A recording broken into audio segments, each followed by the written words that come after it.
नमस्कार दोस्तों, मैं डॉक्टर गुलशन जांगेड़ सुमन हॉस्पिटल फतेहपुर राजस्थान से स्वागत करता हूं आपका इस चैनल में और एक और नई वीडियो में। दोस्तों, आज की वीडियो में हम बात करेंगे एक बहुत ही गंभीर समस्या के बारे में। दोस्तों, घुटने का दर्द जो एक उम्र के साथ आता है और धीरे धीरे जैसे उम्र बढ़ती है इसकी स्थिति गंभीर होती जाती है। ये समस्याएं आजकल के समय में हमने डे टू डे ओपीडीज में हम देख रहे हैं। आपने भी कहीं ना कहीं अपने जानकार में, अपने परिचित में देखा होगा कि वो घुटने का दर्द जो पहले एक उम्र में आता था, आजकल वो दर्द जल्दी ही आ जाता है। यानी पहले के समय में जो घुटने का दर्द 60, 70, 80 साल की उम्र में लोगों को मिलता था, आजकल वही दर्द 30 साल के युवाओं में भी या उससे कम उम्र में भी लोगों को 30 से 40 साल या 45 साल के युवाओं में भी देखने को मिल रहा है। ये समस्या गंभीर होती जा रही है, लोग इसके प्रति पूरे जागरूक नहीं है। इस वीडियो में दोस्तों आगे बात करेंगे कि कैसे ये दर्द इतना कॉमन क्यों होता जा रहा है, क्या इसके कारण है, क्या इसके लक्षण है, कैसे हम इसका इलाज कर सकते हैं या कम उम्र में घुटनों को समस्या से बच सकते हैं।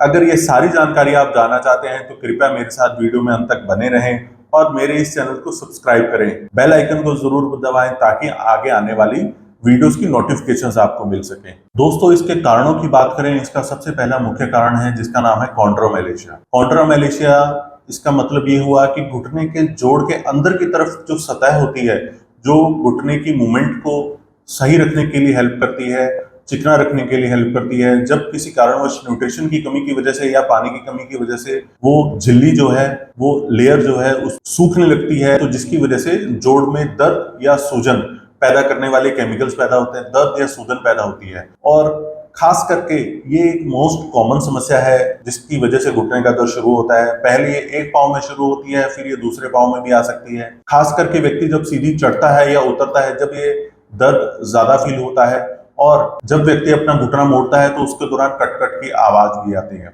ये तो इसका पहला कारण हुआ जो मोस्ट कॉमन कारण है। दोस्तों, दूसरे कॉमन कारण की मैं बात करूं जिसका नाम है मेनिस्कस इंजरी। मेनिस्कस ये गद्दीनुमा स्ट्रक्चर होता है जो घुटने के दोनों तरफ होता है। अंदर की तरफ में जो हड्डी की तरफ जो गद्दी लगी होती है उसको मीडियल मेनिस्कस कहते हैं, और बाहर की हड्डी की तरफ जो गद्दी लगी होती है उसको लेटरल मेनिस्कस कहते हैं। जब किसी कारणवश चोट लगने की वजह से या इसकी एक पोजीशन में घुटना मुड़ जाने की वजह से या जोर से जब घुटना ट्विस्ट हो जाता है तो उसकी वजह से जब कोई चोट लगती है तो मेनिस्कस इंजरी हो सकती है। ये खासकर जिस घुटने में चोट लगी हुई होती है उसी घुटने में दर्द और सूजन रहता है, और ये भी एक मोस्ट कॉमन कारण है कम उम्र में घुटने के दर्द की वजह का।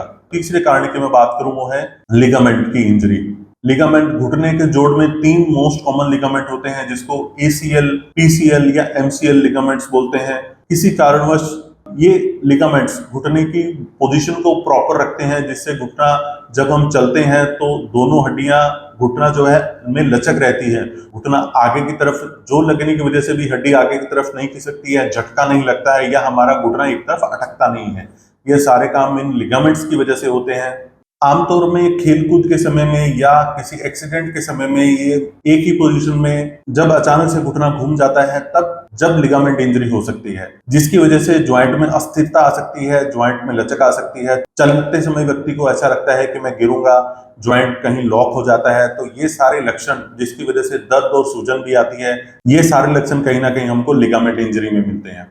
चौथे मोस्ट कॉमन कारण की मैं बात करूं जिसका नाम है पटेला डिसलोकेशन। ये घुटने के ऊपर एक छोटी सी हड्डी होती है जो ज्वाइंट को सेफ रखने का काम करती है। जब किसी कारणवश चोट लगने की वजह से या झटका लगने की वजह से ये अपनी जगह से या तो आगे निकल जाती है या नीचे खिसक जाती है, तो व्यक्ति को दर्द और सूजन आती है और व्यक्ति को मूवमेंट करने में समस्या होती है। इसके अलावा एक और कारण है जिसको हम बोलते हैं इन्फ्लामेटरी आर्थराइटिस।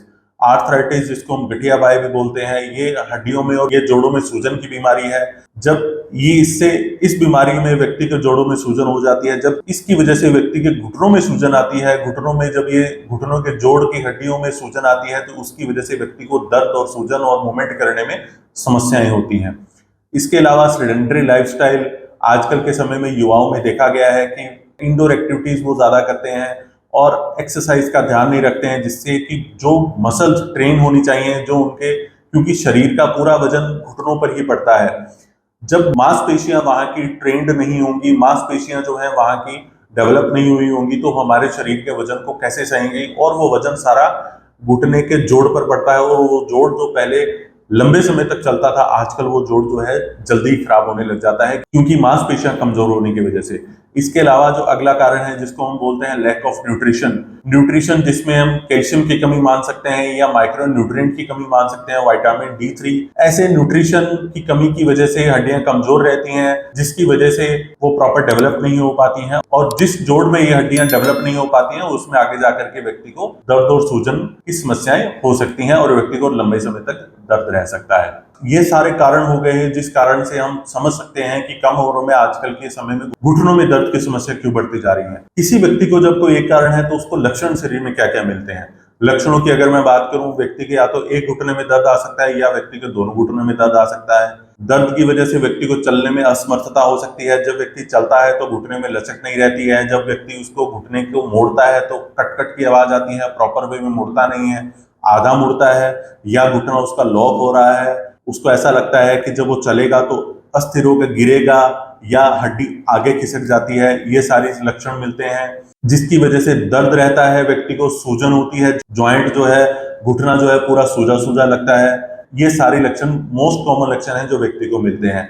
इन सभी लक्षण लेकर के जब व्यक्ति किसी नजदीकी डॉक्टर के पास जाता है तो उसके लक्षणों को देख करके डॉक्टर उसको कुछ जांचें लिखता है जिससे पता लगे कि उसको क्या तकलीफ है। अगर किसी व्यक्ति के एक घुटने में दर्द है तो उसको MRI करवानी चाहिए। MRI जिससे व्यक्ति को पता लगता है कि क्या उसके को गर्दन की तकलीफ तो नहीं है या कोई लिगामेंट इंजरी तो नहीं है, क्या उसको स्ट्रक्चरल लॉस तो नहीं, जो अंदर की मांसपेशियों में कोई समस्या तो नहीं है। अगर व्यक्ति के दोनों घुटनों में दर्द है और एक साथ दर्द है तो व्यक्ति को एक्सरे जरूरी होता है। हो सकता है उसके हड्डियों में कोई ना कोई समस्या हो। इसके अलावा अगर उसको माइक्रो न्यूट्रिएंट की कमी है तो कैल्शियम की जांच होती है, विटामिन D3 की ब्लड जांच होती है। इसके अलावा CBC ये इन्वेस्टिगेशन कराकर, ये मोस्ट कॉमन इन्वेस्टिगेशन करा के हम डिसाइड कर सकते हैं कि व्यक्ति को क्या समस्या है और किस हद तक की समस्या है। दोस्तों, अब इसके इलाज की बात करें। पर हमको पता भी लग गया, हमने लक्षण भी देख लिए, हमने कारण भी जान लिए। अब हमने इलाज की बात करेंगे। हमको ये बीमारी हो गई है तो हम इसका कैसे इलाज कर सकते हैं।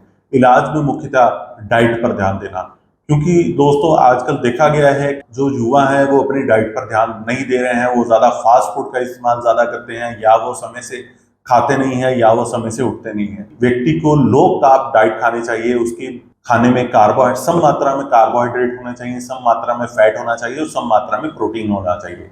आजकल के समय में देखा गया है कि हम कहीं ना कहीं कार्बोहाइड्रेट या फैट्स का इस्तेमाल ज्यादा कर रहे हैं, प्रोटीन कम खा रहे हैं।